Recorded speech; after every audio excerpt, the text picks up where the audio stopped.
Beyond mere logistical challenges, the devastation further complicates the daily struggle for survival for many households and communities. The situation in our Horn of Africa region, in many other developing countries, lay bare the harsh reality of climate change. It is a poignant reminder of its disproportionate impact and a call to action for all of us to mobilize rapidly to address this imbalance with urgency, solidarity, and inclusivity. We are also here because we are convinced of our collective ability to effect change.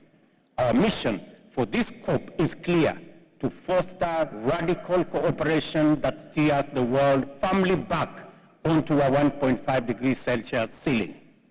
Equally critical, we are here to affirm our commitment to provide robust support to those of us who have contributed least to climate change, yet bear its most catastrophic impacts.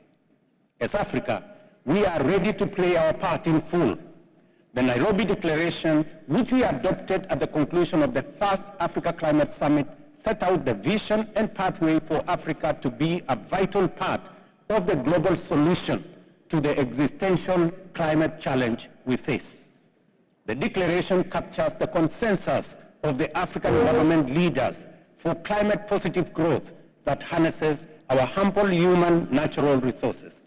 It commits us to triple renewable energy capacity, establish green manufacturing, halt and reverse deforestation, promote sustainable agriculture, promote nature-based solutions, support the global call to phase down coal plants and eliminate inefficient fossil fuel production subsidies, and further amplify calls for a new global financial architecture and global carbon tax.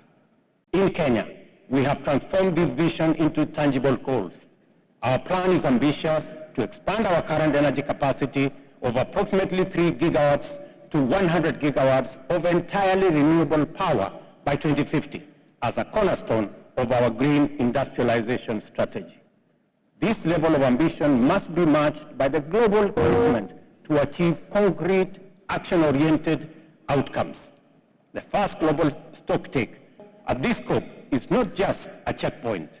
It is a crucial step forward in our collective response to climate change.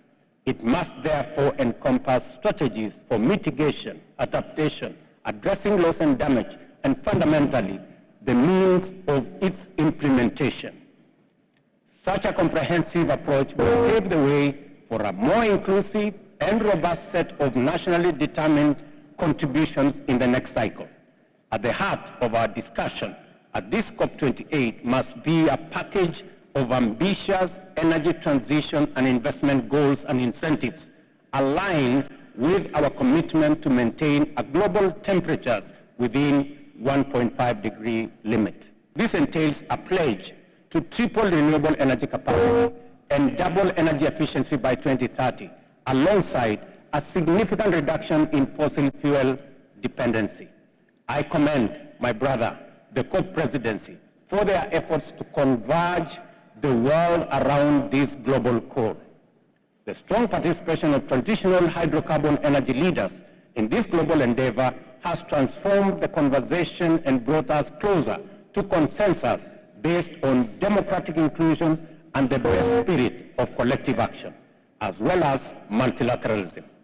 Notably, the vision demands deliberate support for developing countries. In the past 2 decades, only 2% of the $3 trillion invested globally in renewable energy has reached Africa, despite the continent's vast resource endowments and great need for investment. The consequences of this investment gap are starkly evident. More than 600 million Africans are deprived of basic energy services, which are fundamental to dignified living and access to essential services such as healthcare and education. The challenge is compounded by the fact that nearly 1 billion people in Africa do not have access to clean cooking amenities. A tendency to